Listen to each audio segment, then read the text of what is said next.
All right, here we are walking down the streets of downtown Berlin. We've completed the first day of our delegation yesterday, a bit of a whirlwind tour of German energy efficiency policy. And it was incredibly exciting meeting with our new friends from the BMWK, the German department with responsibility for economic affairs and climate action.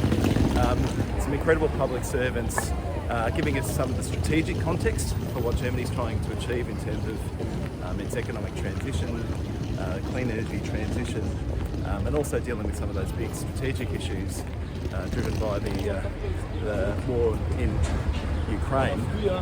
They started by giving us the context for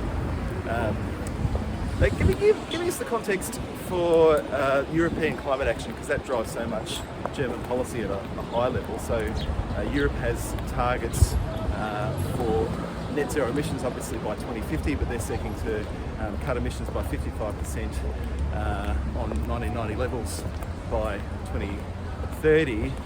Germany more ambitious on both counts, targeting net zero by 2045, and by 2030 they're looking at a 65% cut on 1990 levels. So the public servants we met with yesterday acknowledged that was very ambitious, but they also acknowledged, Frankie, that the strategic situation, the human tragedy in Ukraine, is actually supercharging efforts on key, initiatives that were already gathering steam.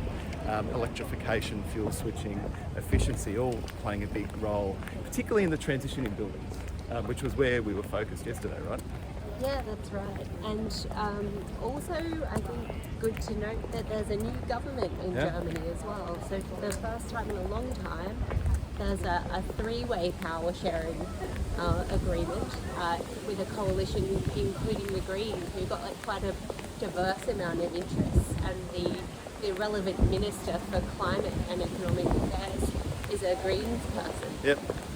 So I thought it was really interesting to just find out some more basic information about the building stock here in Germany. Gas is the main source of energy consumption in buildings here because, one, they're well insulated but very much driven by heating demand. So most buildings in Germany don't have air conditioning. There is no cooling.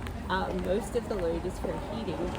And when we talk about the context in Ukraine, it was amazing to hear that they've gone from sourcing 55% of their gas demand from Russia in January this year to 35% in May. So that diversification in the space of 4 months is costing people a lot. I think gas prices have tripled in the last few months. And so, the relative cost between gas and electricity is providing a very strong prompt towards electrification. And indeed, we heard from the policymakers at BMWK that they're actively pursuing policies to incentivize that. So, leveraging the frameworks they've already got for home energy ratings, they're looking to, really sort of boost the approach on that. I think one of the targets that the new government's adopted is to have 50% of all heating demand sourced in a climate neutral way by 2030, which from where they are now is going to require an enormous rollout of heat pumps across the country. One thing that I took from yesterday is Germany's got a lot of targets. In fact, we have a 43% reduction by 2030, which is a great target. It's really great to have it. But they have significantly more targets that sit under that. They have targets for hydrogen, have targets for energy efficiency in buildings, have targets for water emissions, all kinds of targets that sit under that. All of them are equally ambitious. And they're legislated? And they're legislated. And they're annual targets they have to report against. They have legislated annual emissions reduction targets they need to hit across every sector. That's right. I love that ambition because they're setting targets by 2030, 2040 that they're not exactly sure how they're going to get there. They just know that if they're going to be, zero carbon by 2045, they must do all these things. They must find a way. I love that. And it's not even necessarily that they're hitting every target that they set, but that's providing that benchmark or that sort of reference point, saying, we need to accelerate, we need to ramp up ambition. So it's kind of keeping them keeping them honest in a way that, you know, if you don't have those strong interim targets, you're never going to get there. And I was really impressed by that as well, particularly the sectoral targets, noting that the decarbonisation challenge is so distinct in different parts of the economy. A mix of you know, big ambitious high-level target, sectoral targets sort of think through the particular opportunities and challenges in terms of technologies and stakeholders and all the rest of it. But then, you know, there is a cross-cutting view. You know, energy efficiency first was a catchphrase we heard several times yesterday. In a German context, the public servants we spoke to said, well, this is our aspiration.